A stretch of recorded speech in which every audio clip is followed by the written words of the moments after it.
welcome the podcast. We are going to continue our series, the Consumo Justo project, and here we have another guest, Ivo, I guess, right? Yeah. Okay, can you briefly explain yourself? Yeah, my name is Ivo Aigars. I am originally from Latvia, but I've been based in Norway for the last 11 years. Okay. I'm a certified physical therapist, and I'm doing my master's in sports physical therapy, Yeah. as well as I have positions in a couple of different organizations. Here I'm representing Start NIH after the invitation from Collective Innovation. Yes. And in my organization, I'm the financial officer. Yeah. And we are an organization that provides students an area or arena to develop their companies and grow innovation. Perfect. So, like in today's episode of the podcast, we are going to have conversation about the consumption, the local, ethical, how we should be aware of, and young people, how we can let them understand and rethink about the consumption, about in an ethical way and in the local side. Okay. Yeah. So thank you for accepting our invitation, firstly, and having the conversation with us. Okay. So I'm gonna ask you my first question. What does fair, local, ethical consumption mean to you? For me, it's I could relate it to this concept of reducing, reusing, and repairing. Yeah. So the first point would be to reduce the consumption if possible to begin with. Yeah. If there is something you actually need to consume or purchase, I would recommend more fair ways of acquiring these. Let's say getting it second hand or just converting already something you have. Yeah. So, and in the wider regard, I think it's about looking at the economic aspects and social aspects, as well as the natural and environmental impact. Yeah. Where you kind of try to balance being fair to the nature, to the societies, to the producers Yes. of whatever you're consuming, Yeah. and do it in the most fair way. But okay, in your perspective, everyone should be aware of this stuff, and also take care of the those procedures, all the steps, and be aware of it, and to think about it, right? Yeah. But why young people in general, in a specific perspective, should be aware of this stuff and interested in?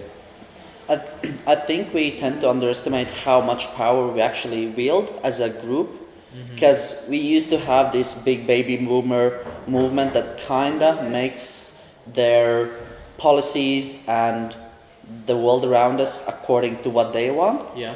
And that has been the way for such a long time, whereas now we the young generations are actually taking over in the population overall, and collectively we can vote with our wallets, we can vote with our actions. Oh yeah, that's perfect saying. And I think we just tend to underestimate how much we can actually create of an impact when we look at ourselves versus the whole group as a whole.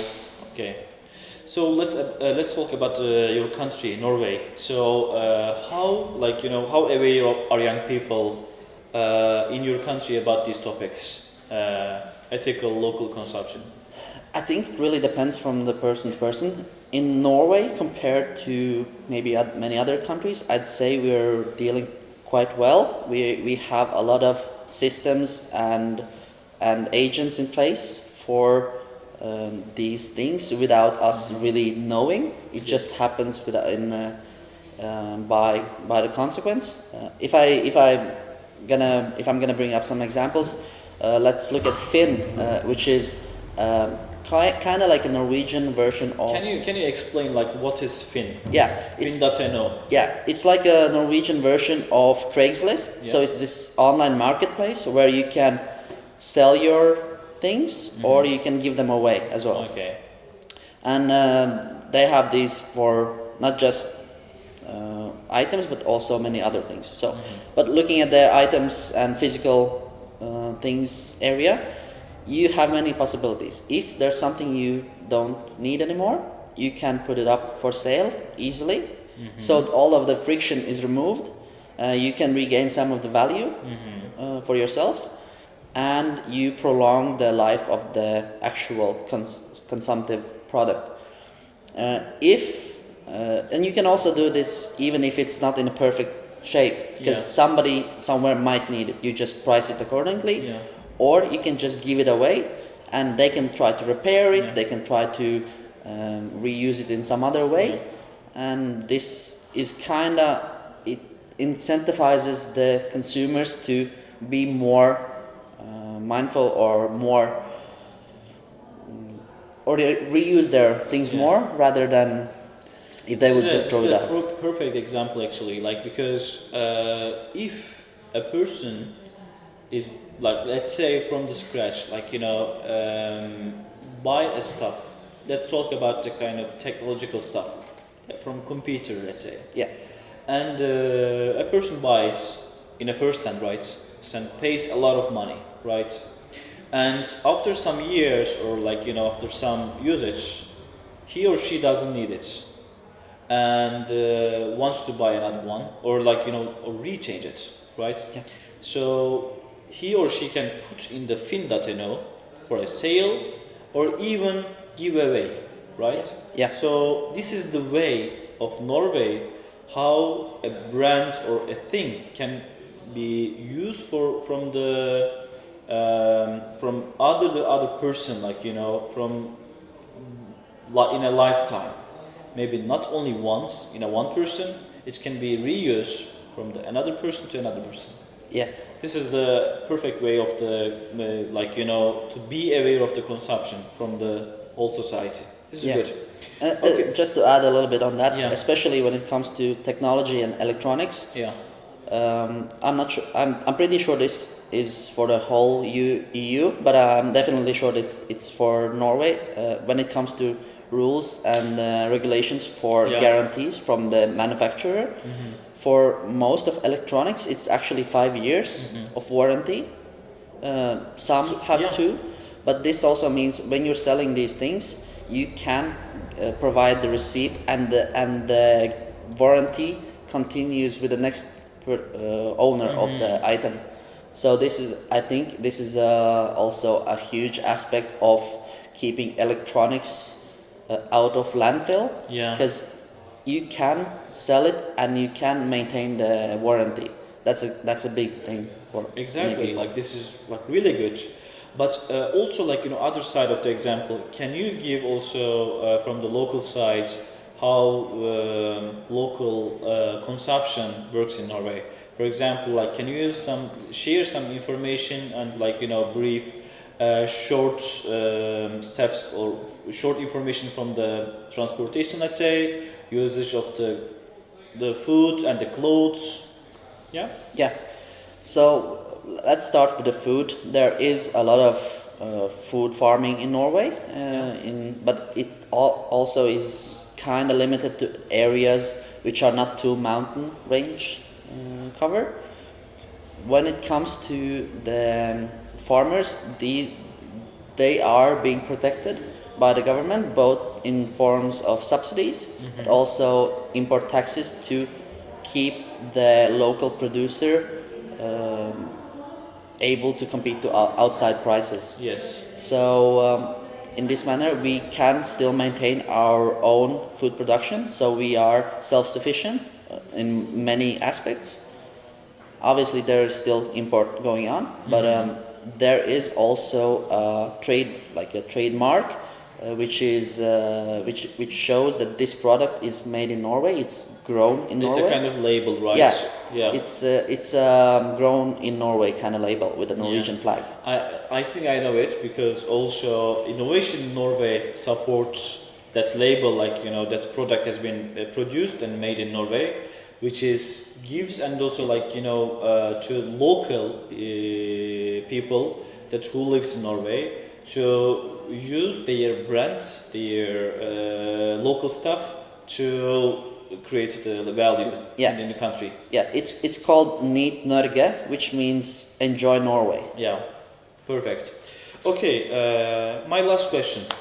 It's a kind of personal, but it's a kind of good question I like, because when I ask this question, I'm having like some different perspective mindset from the different country. So you can answer from the different ways, like from Latvian and Norwegian sides. What kind of world do you hope to see in 10 years? Ooh, let me think about it. Yeah. The world I would wish to see would be a more democratic, more connected place. I think there are many challenges today that will not be able to resolve in just 10 years. But in a perfect scenario, I would like to see better cooperation between the countries. Yes. And regarding this topic,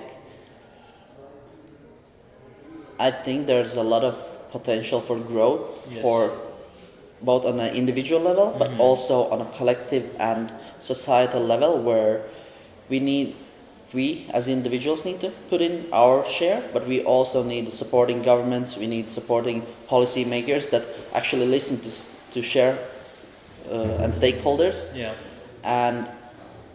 And my biggest wish is that politics would be more based in actual science and what is good for society, rather than plain politics and just each side fighting with each other. Yes. So I think if we can get on the same path, Yes. I think we have a lot of things we can achieve. Yes, I completely agree. And like at the beginning of the conversation, you have mentioned we don't know our potential. We have huge power in our hands when it comes to in the societal level. So it is also I'm gonna give another perspective of my side that about this question, that if we can focus on the good things that we can produce, and we can go with in our life, we can have a better future for the next generation, right? So this is one of the most beneficial aspect, and also important aspect that we have to focus on in our life, because life is changing a lot and so fast. So that's why we need to understand what we need and what next generation needs. Yeah. Yeah. And start with the little things. Yeah. You won't be able to change things overnight. It's just about building better habits overall, just day by day, just one piece at a time, and then gradually it just builds up and you get this snowball effect. Exactly. Yes, thank you for having the invitation, accepting the invitation for us. Thank you very much, Ivo, and Glad to be hope here. to see you again. Thank you. Yeah. Guys, accept. Yes. Please sit down and I will take